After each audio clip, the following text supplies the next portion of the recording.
mentioned earlier, if you are preparing for CET, around 40 to 42 questions out of 60 will be from second year syllabus. Remaining 18 to 20 will be from first year. But if it's a NEET exam, the weightage is equal. Out of 90, 45 first year questions, 45 second year questions will be there. This chapter, the reproduction in organisms, an introductory chapter to the reproduction process, wherein you will be studying both sexual as well as asexual reproduction in organisms.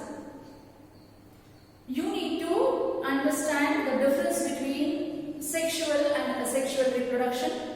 That will help you to solve many questions. The different types of asexual reproduction in lower organisms, as well as the vegetative propagation, which is a type of asexual reproduction in plants. Not type exactly, the asexual reproduction in plants is called vegetative propagation. The different types of vegetative propagules, name of the plant in which these vegetative propagules are produced, you need to remember. Apart from that, the types of sexual reproduction, that is isogamy, anisogamy, oogamy with examples. The different steps in the sexual reproduction or the processes in sexual reproduction, that is pre-fertilization structures, how they are formed and what are the variations. And again in the fertilization, what are the different types, the external and internal fertilization, examples with respect to that. Then post-fertilization, the development of embryo, how it takes place in the animals, how it takes place in the plants. Along with that, try and remember the lifespan of different organisms that are given in your textbook. And also the number of chromosomes in the myocytes as well as the gametes. A list is given in the textbook. That also you should try to remember. Today's session will try and understand some of the important bits in the chapter. Let us have a look at the first slide.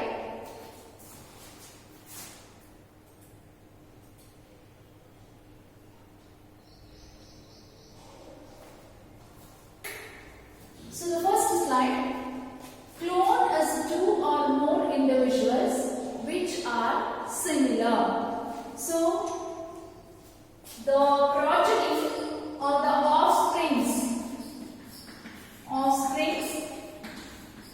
are the progeny of asexual reproduction are called clones. Asexual reproduction, it always involves a single parent. The formation of gametes may or may not be present, but it doesn't involve fusion of gametes.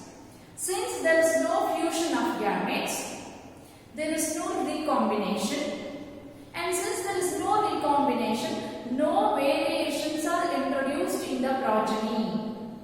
Hence, the offsprings that are produced through asexual reproduction are called clones, and these clones are identical to each other as well as they are identical to the parental cell from which they are produced. So they are morphologically and genetically identical to each other as well as identical to the parental cell through which they are produced. Now look at the options. The clones are similar genetically. Yes, they are genetically similar because there is no recombination process, hence no variation is introduced. Morphologically, yes, they are morphologically are also similar because the morphology is always decided by the genes that are present. So when there is no recombination in the genes, obviously no changes in the morphology also. Sexually, because it is a asexual reproduction, the sexual reproduction doesn't come, is not a question here, right? So the clones are both similar, both genetically as well as morphologically. So we go with the option D, both A and B. Look at the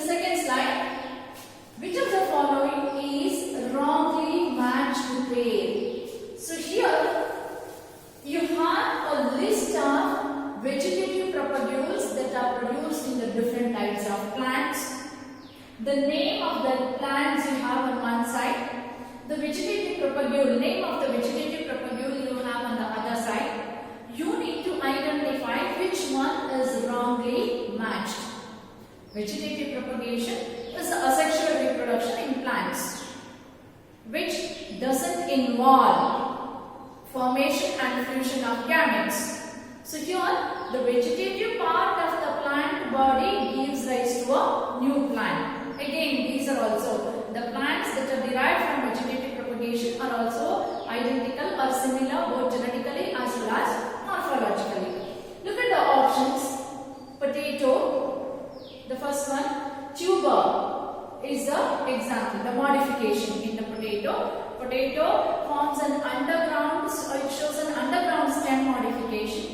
The underground stem modification of potato is called tuber, and in the nodal region of the tuber, the axillary buds will be present, and together the structure is called eye.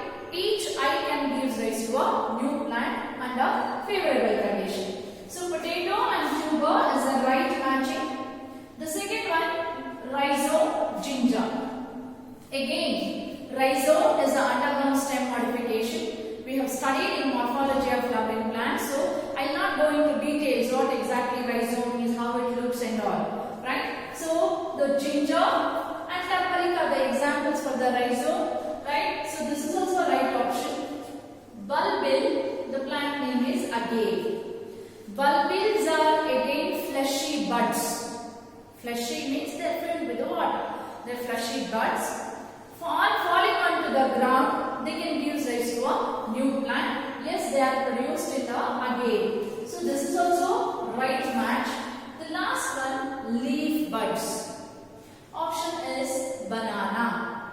So if you remember studying modification in banana, banana is an example of rhizome, which is an underground stem modification, and also sucker, which is a subaerial stem modification. Right? The main plant of banana is an example of rhizome. The next generations that you get from the banana main plant, the parental plant, the next generations are example for sucker. So banana can be taken as an example for both rhizome as well as sucker. So but here the option given is leaf buds. Leaf buds very commonly seen in case of bryophyllum. So the last option is a wrong match. So what is the question there? Which of the following is wrongly matched pair? So which one is wrongly matched? It is leaf buds and banana is a wrongly matched pair. The next slide. The essential and most critical event in the sexual reproduction is, the sexual reproduction takes place in 3 steps. That is pre-fertilization process, fertilization, post-fertilization. And one of the major events during the sexual reproduction is formation of gametes and the fusion of the gametes. Right? So the fusion of the gametes, that is the fusion of male and female gamete, which is also called fertilization, is an exclusive process that takes place only in the sexual reproduction. All sexually reproducing organisms forms gametes which are always haploid, and a male and a female gametes that are haploid fuse, and that fusion of the gametes is called fertilization, an exclusive process for the sexually reproducing organisms. Look at the options. Fertilization, as I mentioned, yes, fertilization is seen only in case of sexually reproducing, sexual reproduction. Fusion of male and female gamete, the same thing. Fusion of male and female gamete is also called fertilization. Division in male and female gametes, no. Once the male and female gametes are produced, they do not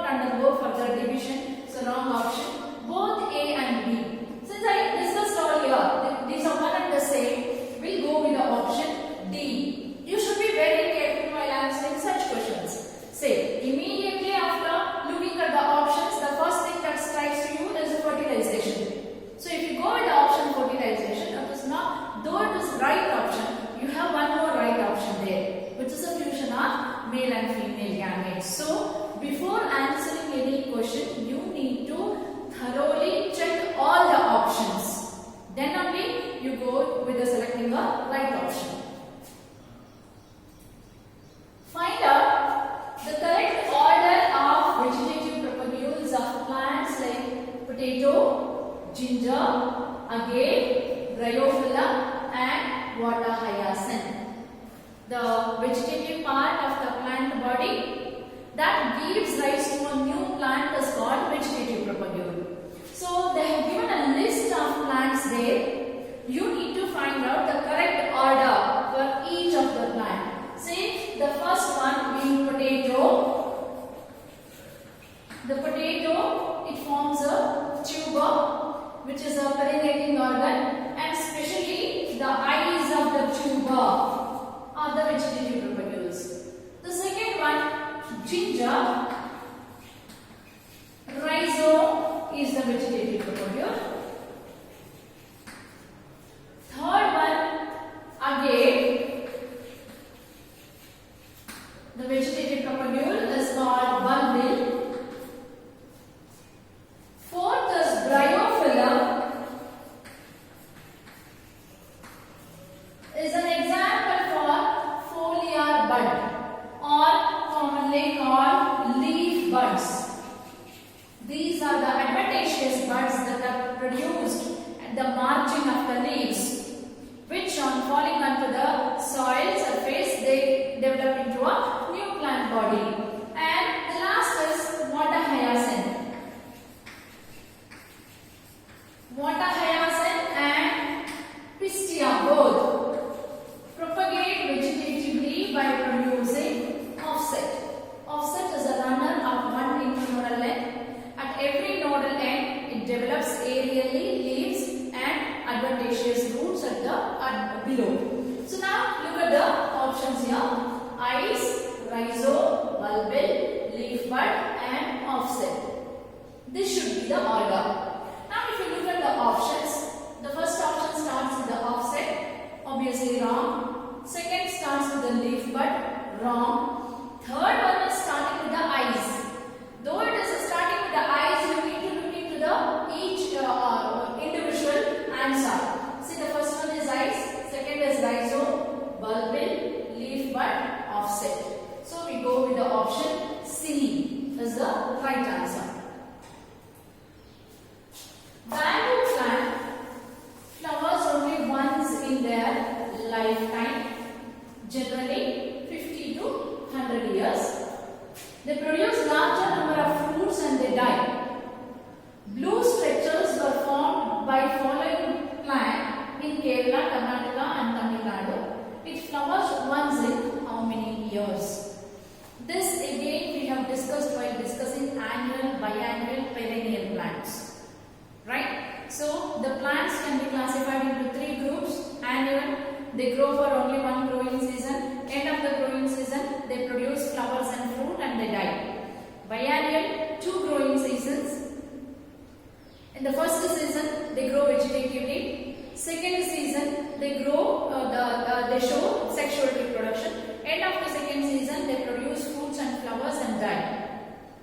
Right? And both of them are monocarpic. That is, they produce flowers and fruits only once in their lifespan. There's a third category, perennial plant. They grow for many years. Mango, for example. Right? And at a regular interval, they keep on producing flowers and fruits.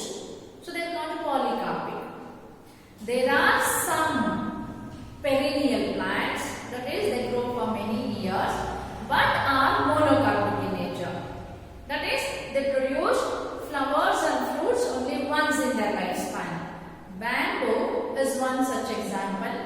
It grows for 50 to 100 years, that is perennial in nature. But end of the lifespan, it produces huge number of flowers, fruits, enter into death phase. That is monocarpic.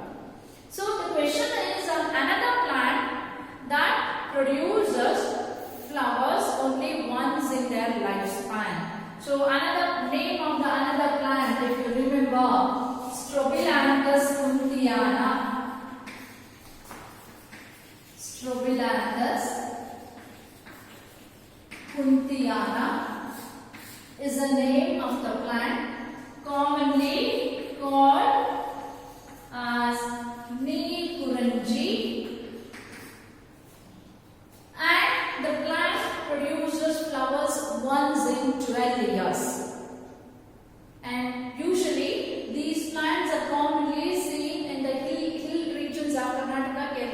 Nadu, Nilgiri Hills, that is why they obtained their name.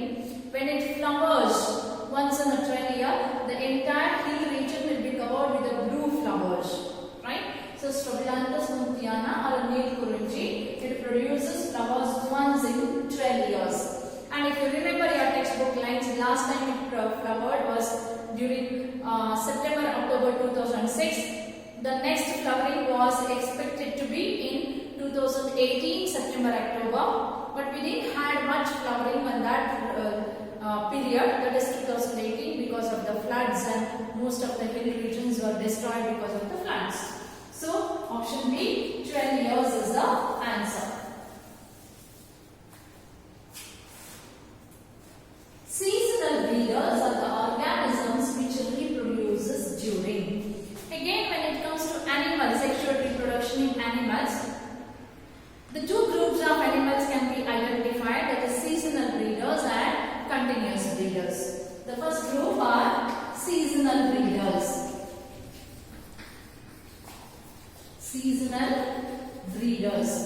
Say the examples for seasonal breeders are most of the birds, amphibians,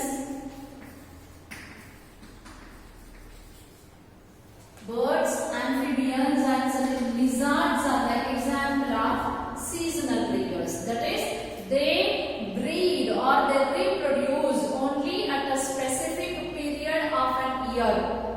Though they are sexually active, they reproduce only during specific season, hence they are called seasonal breeders. See, but birds in captivity can be made as a continuous breeder. Continuous breeder, the examples include the cattle, mice, rabbits. They can reproduce in any season of the year, or they can reproduce continuously throughout their sexually active phase. Right? Human beings, for example, the continuous breeders. Not all of us are born in specific season, isn't it? Say, many of you share birthdays in Jan, some of you in Feb, some of you in March, some of you in April, some in November, December, like that. Every month, one or the other person will be having birthday, isn't it? That is because human beings are sexually active throughout the year. Until when? Until they are reproductive or until the sexually active phase. Whereas many birds, amphibians and lizards can reproduce only during specific period of an year or season of an year. Frogs, for example, during rainy season, all of a sudden the number of frogs increases, isn't it? Because they are seasonal breeders. So seasonal breeders are organisms which reproduces during favorable seasons only is the first option. Yes, first option is the right option. Let us look at the other option, unfavorable season only. Wrong. Maturation period, all organisms for that matter, whether they are a seasonal breeder or continuous breeder, they can reproduce only when they attain sexual maturity. So the third option holds good for both, right? Juvenile period in plants is called vegetative period, that is the period before attaining the sexual maturity. Obviously is not the answer. So option A is the right answer.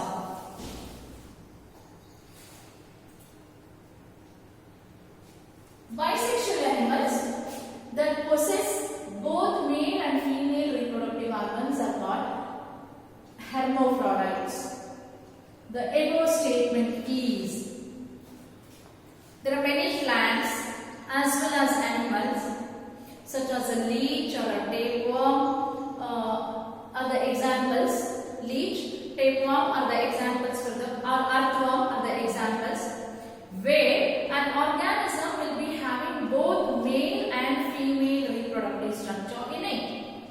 So if it is a plant, it will have both androecium and gynoecium in it. The flowers, it produces the flowers having both androecium or gynoecium, or the plant will produce both pistillate as well as staminate flowers. Right? So what is the question? The bisexual animals, the question is on animals, which possesses both male and female reproductive organs are called hermaphrodites. Yes, bisexual animals are also called hermaphrodites. The above statement is true. That is option A. Regeneration of a plant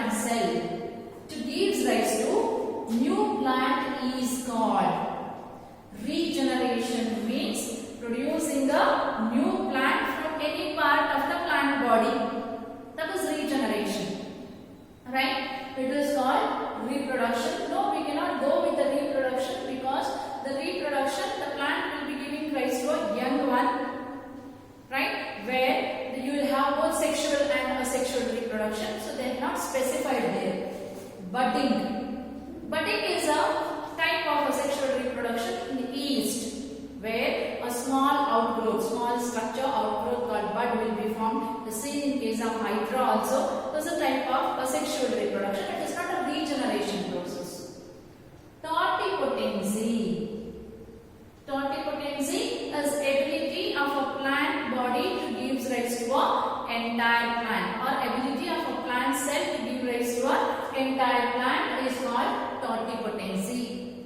In some house lizards, totipotency is seen only when it comes to the tail. So, totipotency is the right answer. Regeneration of plant cell to give rise to a new plant is called totipotency. Or it is because of, the question should be, the ability of a plant cell to give rise to a new plant is because of its ability to show totipotency. Whereas pluripotency is a wrong answer. Pluripotent is a word used for bone marrow cells.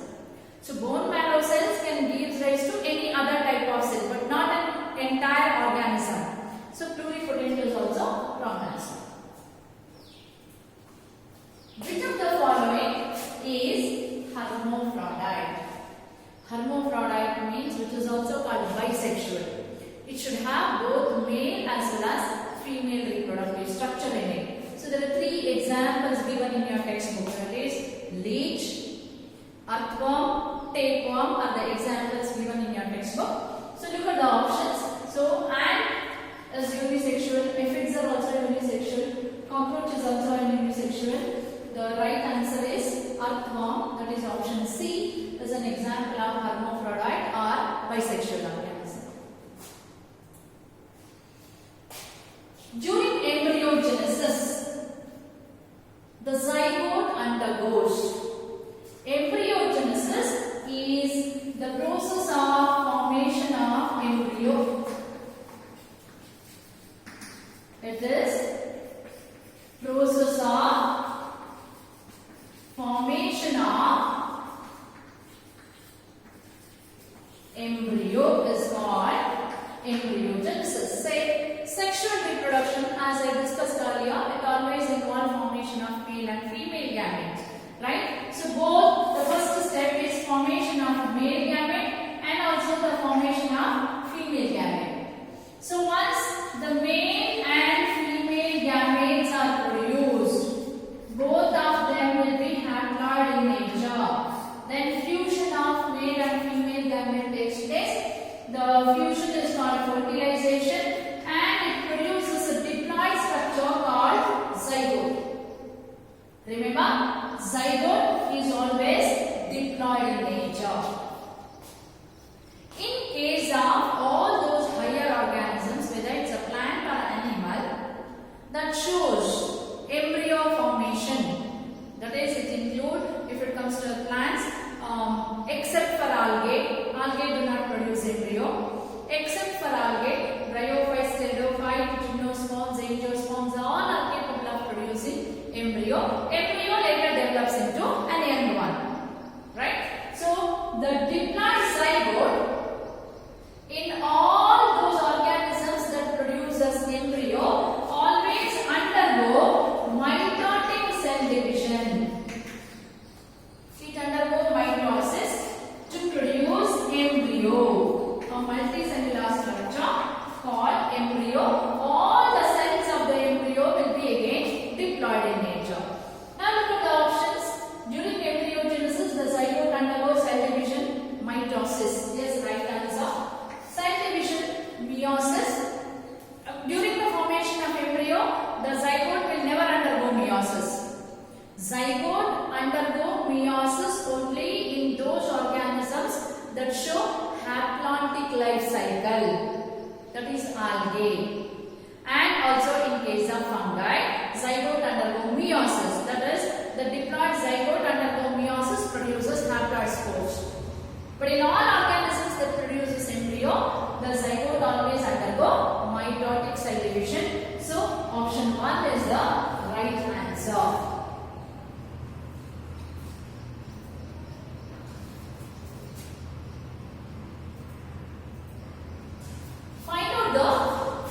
Wrong pair with respect to chromosome numbers in the meiocytes.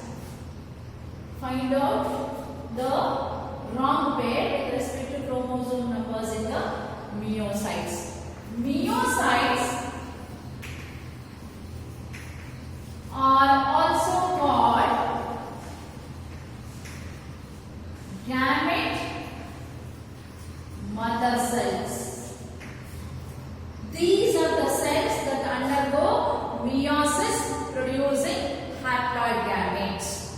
Meiocytes are also called gamete mother cells, and these are the cells that undergo meiosis producing haploid gametes. That means what? If they have to undergo meiosis, they should be always diploid in nature. Meiocytes are always diploid in nature. And this is purely a memory based question. You need to remember the chromosome number in all the organisms. Fruit fly, 8 is the right answer. Apple, 36 they have given. The number of chromosomes in apple are 34. It is not 36. So this is the wrong pair. Rice again 24 is the right answer. Housefly 12 is also right answer. So wrong pair is apple, where 36 they have given. The number of chromosomes should be 34. So option B is wrongly matched. Large number of offsprings are produced in case of. So again we are talking about the sexual reproduction. So the question is, large number of offsprings are produced in case of fertilization that occur in the external medium, fertilization that occur in internal medium, either A or B. Both A and B are the options given there. So fertilization in all higher organisms can be classified into two types: external fertilization, internal fertilization. External fertilization, the fusion of male and female gametes takes place in the external medium, most of the times in water. Internal fertilization, the fusion of male and female gametes takes place inside the female body, right? And now if you look at the definitions, so external fertilization, since it is taking place outside the female body, the offsprings that are produced will be vulnerable or can be easily attacked by the predators, isn't it? So say for example bony fishes, case of amphibians, in case of algae, in case of certain fungi, fertilization is always external, that is usually it takes place in the water. Since the fertilization is taking place outside, more number of both male and female gametes are produced, as the fertilization is a chance factor, and even after fertilization the egg ones are highly vulnerable to the predators, hence more number of offsprings are produced in external fertilization. So option A is the right answer. Isogamous condition with non-flagellated gametes are found in. Again, sexual reproduction based on the type of gametes produced. It may be isogamous, anisogamous, oogamous. Isogamy or isogamous fertilization is fusion of two similar type of gametes. Isogamy is a fusion of two similar types of gametes. You cannot distinguish which is male and which is female gamete. Both the gametes will be of same size. Both of them will be either motile or non-motile. Whereas anisogamy is a fusion of two dissimilar gametes. That is, one will be motile, the other one is non-motile. Excuse me. One is larger, one is smaller. Oogamy is an advanced type of isogamy, anisogamy. Oogamy is an advanced type of anisogamy where it involves fusion of one large non-motile gamete, which is usually female gamete, with a small motile gamete, which is usually male gamete. Now the question is isogamous condition with the non-flagellated gametes. Again, it was asked in 2016. So Spinogarum, Walmar's, Fucus, Chlamydomonas are the examples or options, right? Fucus, which belongs to brown algae, shows oogamy. So Fucus is a wrong answer. Chlamydomonas shows isogamy, but the gametes are flagellated here, non-flagellated.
bacteria.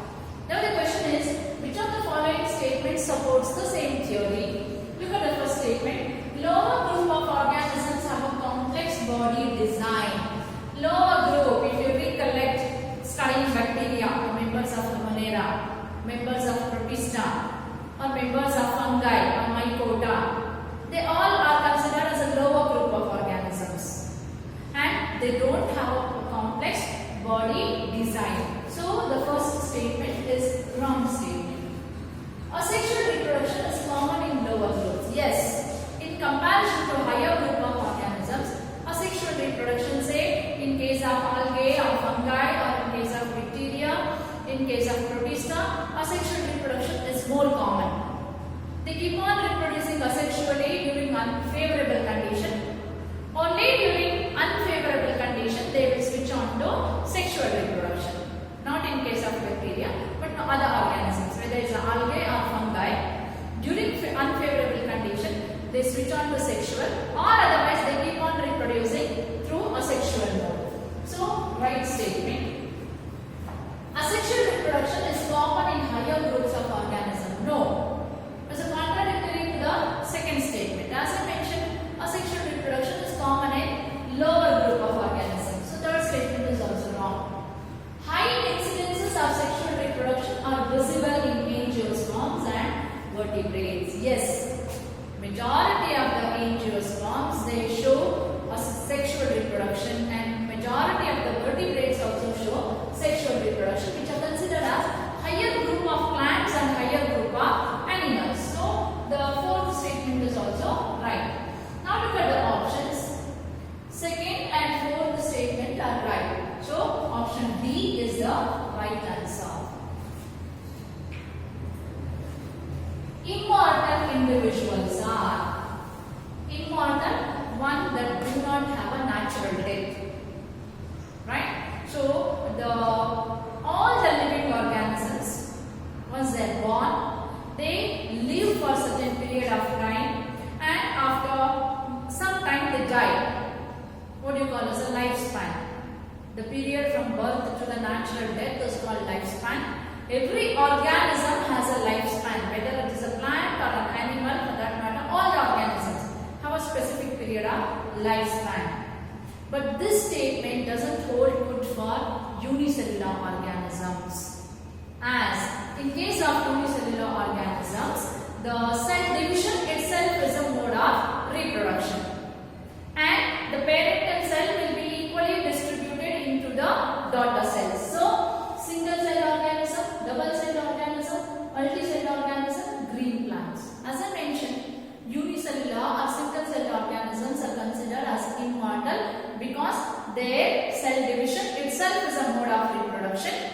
Every time the cell divides, the parental body will be distributed and into the progeny or the offspring, and the parental cell continue to survive in the form of progeny. So option A is the right answer.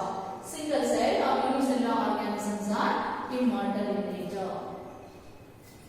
In oviparous individuals, the fertilized egg is covered by, again based on the type of development of embryo in case of animals, whether the development of embryo takes place outside the body of the parent or inside the body of a parent. The animals can be classified into oviparous and viviparous. So oviparous animals are those where embryo develops outside the body of parent, but inside the egg. Birds, lizards, the amphibians, many reptiles are examples of oviparous. Whereas viviparous, all the mammals are examples for viviparous, where the development of embryo takes place inside the body of the female parent. So here in oviparous, since the development of the egg takes place outside the body of the parent,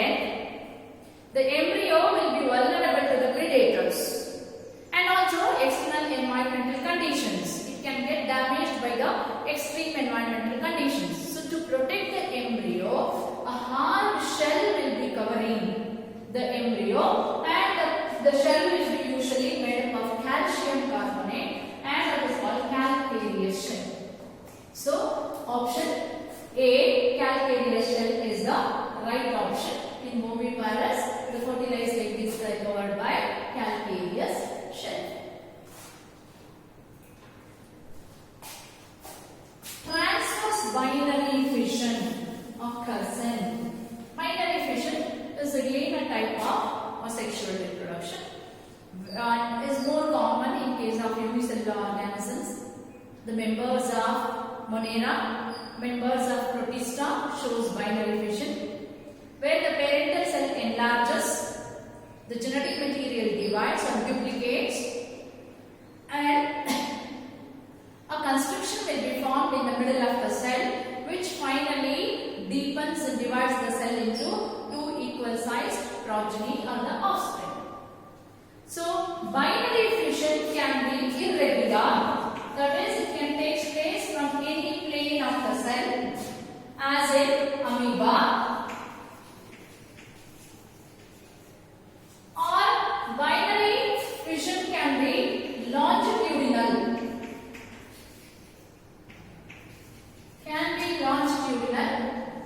As in case of Euglena, where binary fission takes place like this, longitudinal direction, or it can be transverse.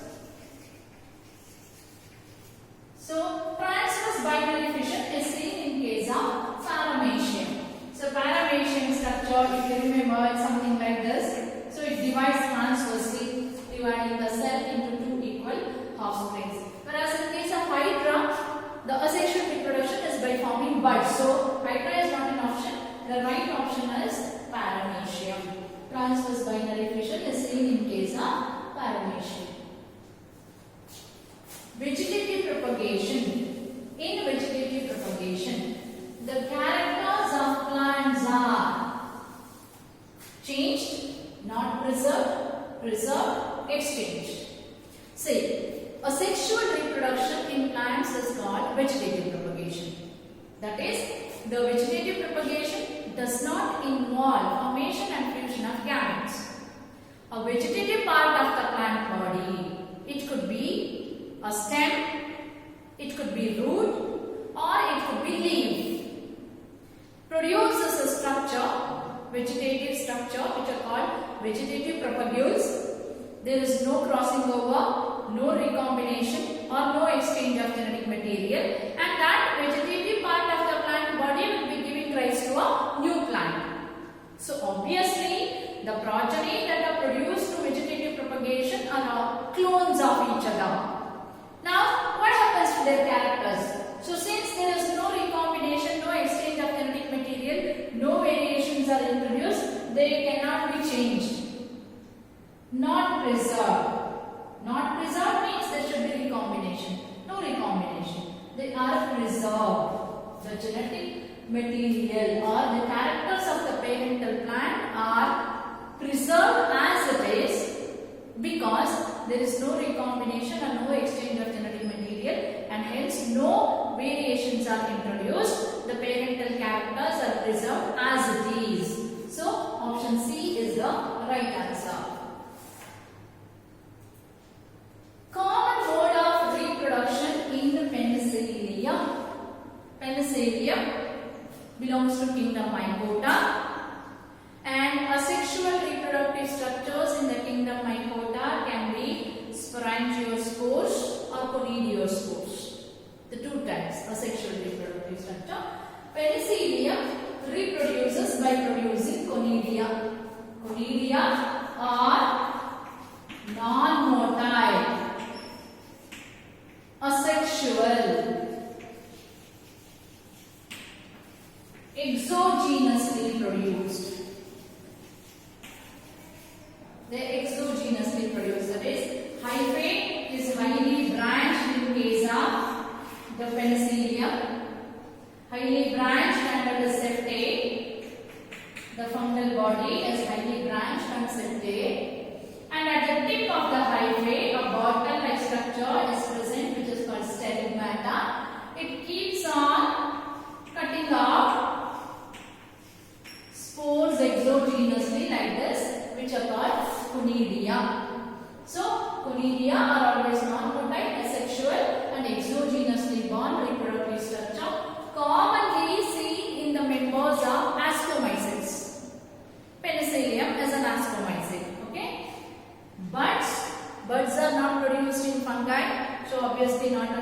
answer.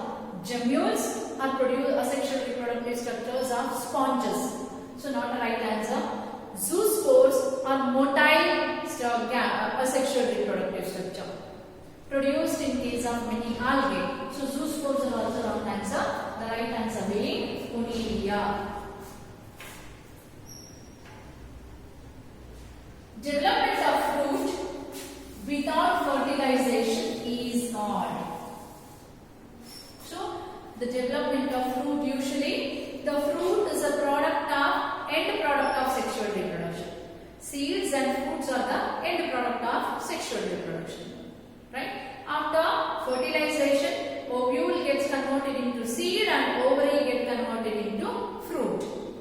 In many plants, say for example banana, the fruit develops without fertilization. And such a process is called parthenocarpy. Right? The process is called parthenocarpy. Carpus means fruit. Partheno means virgin. Virgin, that is, there is no fusion of gametes. Right? Parthenogenesis is the development of young one by unfertilized gamete, which is seen in certain rotifers. Certain lizards, the parthenogenesis is seen. That is, development of a young one by unfertilized gamete is called parthenogenesis, giving rise to an egg one. Genesis means giving birth.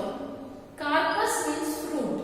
Partheno, virgin, that is without the fusion of gametes. So the development of fruit without fertilization is called parthenocarpy. Option C is the right answer. In diploid organisms, the gamete producing cells are called. This we have discussed earlier slide also while discussing meiocytes. The gamete producing cells are always diploid. They are called meiocytes, or they are also called gamete mother cells. These are the cells that undergo meiosis producing haploid gametes. Look at the option. They are called gamete mother cell. They are called meiocytes. Both A and B, none of these. So they can be called either gamete mother cell or meiocyte. So option C, both A and B is the right answer.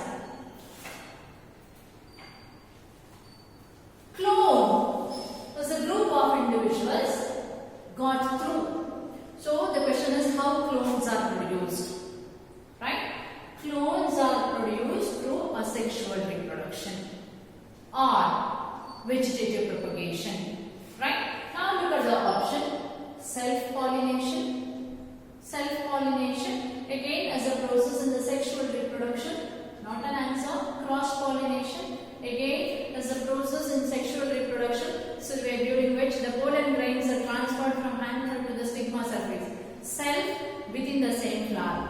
Cross, two different flowers of the same plant or two flowers of two different plants. So both are not the right answers. Vegetative propagation, hybridization.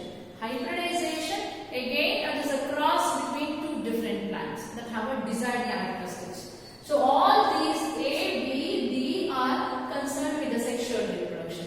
But the clones are always produced through asexual reproduction. And asexual reproduction in plants is called vegetative propagation. So option C is the right answer. Clones are produced through, if it is an asexual reproduction, you can go with that option. There is no asexual reproduction here. Vegetative propagation is there. Asexual reproduction in plants is called vegetative propagation. So option C is the right answer. Zoospores are motile gametes, female motile gametes, sessile gametes. Sessile means non-motile. Female sessile gametes. See, zoospores are motile gametes. They may be sexual or asexual. The motile gametes are called zoospores. Whether it can be female or male. Say, isogamy we were discussing. Both the gametes may be flagellated or non-flagellated. When they are flagellated, both male and females are flagellated. So you cannot specify that only female gametes are motile. Zoospore is a common term that is used to describe the motile gametes, which could be both the male or a female, right? So hence the motile gametes are option A. Motile gametes are called zoospores. In oviparous individual, development of zygote takes place in. And earlier when discussing the development of embryo, I discussed the two different methods, that is oviparous, viviparous. Oviparous, or the development of embryo into young one takes place outside the body of the female but inside the egg. Viviparous, development of embryo into young one takes place inside the female parent. So the question is on oviparous. In oviparous individual, development of zygote takes place outside the body of the body, inside the body, inside the fresh water, inside the marine water. These two are not at all related to the ovipary or vivipary. Inside the body is called vivipary, so wrong answer. So outside the body of the parent, but inside the egg is the right answer. Unisexual male flower is called pistillate. The above statement is true, false, sometimes A, sometimes B, neither A nor B. Say the unisexual flowers, that means they will have either male reproductive structure in them or female reproductive structure in them. So in the unisexual flower, if it has female reproductive structure, the female reproductive structures are called pistil and the male reproductive structures are called stamens. So if a unisexual flowers have only pistils in it or producing the female, then the flowers are called pistillate flowers. And unisexual flowers having only stamens are called staminate flowers. Now look at the question. Unisexual male flower is called pistillate. Say unisexual male flowers are called staminate. They are not called pistillate. Right? If it is a female flower, we call them pistillate. Now look at the options. True, false, sometimes A, sometimes B, neither of them. So unisexual male flowers are called staminate, not pistillate. So the above statement is false. Option B is the right answer. Diploid zygote is universal in all sexually reproducing organisms, all asexually reproducing organisms, all sexually and asexually reproducing organisms, all plants and animals. See, zygote is a product of fertilization. Now, what is fertilization? Fusion of male and female gametes. Fusion of male and female gametes is not fertilization. And gametes are always haploid, right? So we have a male gamete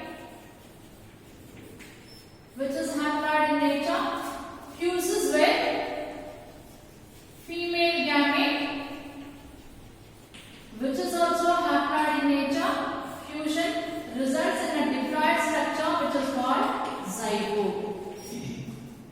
So option 1, all sexually reproducing organisms is the right answer. Now asexual reproduction does not involve fusion of gametes, so it is not a right answer. All sexually and asexually, again the word asexual is there, wrong answer. All plants and animals, yes of course, in all plants and animals the zygote is produced whenever they reproduce sexually. Apart from plant and animals, right, it includes all sexually reproducing organisms. Even in fungi, even in algae, when they reproduce sexually, zygote is formed. So we don't go with option 4, organisms, zygote is formed as an end product of fertilization. The condition in which male and female parts are present on the different plant is called. There are many plants, say for example papaya, the higher plants if you consider, or the date palm, the higher plants you consider, or Markensia if you consider a lower group of plants, or the cycads, the gymnosperms. They have a separate male and female plants. The male plant will be exclusively producing the male flowers with the stamens in them. Female plants producing exclusively female flowers with a pistil in them. So the sexes are separate there. So the condition in which male and female reproductive structures are present on a different plant is called heterothallic. Yes, homothallic is a condition where both male and female reproductive structures are present in the same individual. Heterothallic, yes. Dioecious, the same meaning. Dioecious, the male and female reproductive structures are present in a different plant body. Unisexual, again the same. All the three words describe the same condition. So we go with all of these. If it is homothallic, monoecious, bisexual, then all of them will define a condition where both male and female reproductive structures are present in the same individual. When both male and female reproductive structures are present in the same individual, we call such individuals as monoecious or homothallic or bisexual. When male and female reproductive structures are present on different individuals, we call them either heterothallic, dioecious or unisexual. All of them defines the same condition. So option D, all of these is the right answer.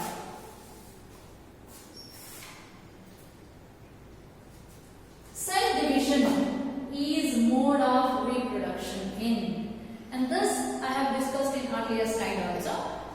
In many unicellular organisms, cell division itself is a mode of reproduction. And unicellular prokaryotes are kept under kingdom Monera. Unicellular eukaryotes are kept under kingdom Protista. In both the kingdoms, cell division, in majority of the organisms, cell division itself is a mode of reproduction. So we go with option C, that is both A and B, because both of them are the kingdoms that include unicellular organisms, and in unicellular organisms usually cell division itself is a mode of reproduction. Menstrual cycle is, again in case of higher animals, they show cyclic changes in the ovarian ducts and the hormone secretion, right? So the cyclic changes in, or cyclic hormonal and ovarian changes in higher organisms is of two types, that is menstrual cycle and estrous cycle.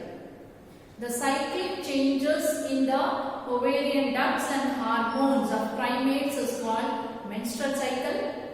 Non-primates is called estrous cycle.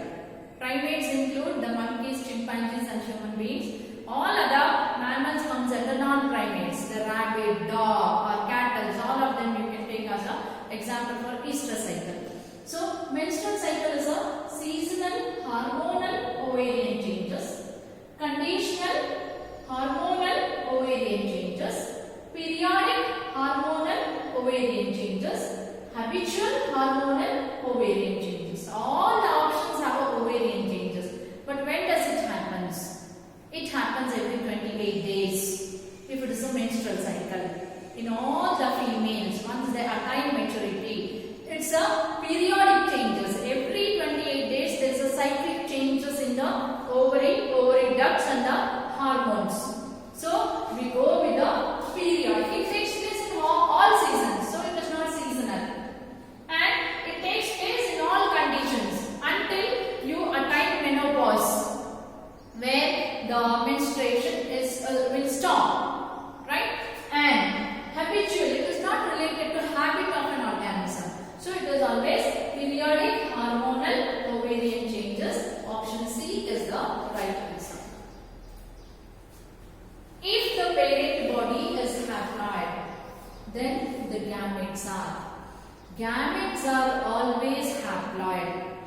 Whether the parent is haploid or diploid in nature, the gametes are always haploid, zygote is always diploid. Right? So gametes, whether the organism is haploid or diploid, the gametes are always haploid in nature. So option A is the right answer. So with this, I am concluding the discussion of the first chapter. Again, as I keep telling, please read your textbook thoroughly.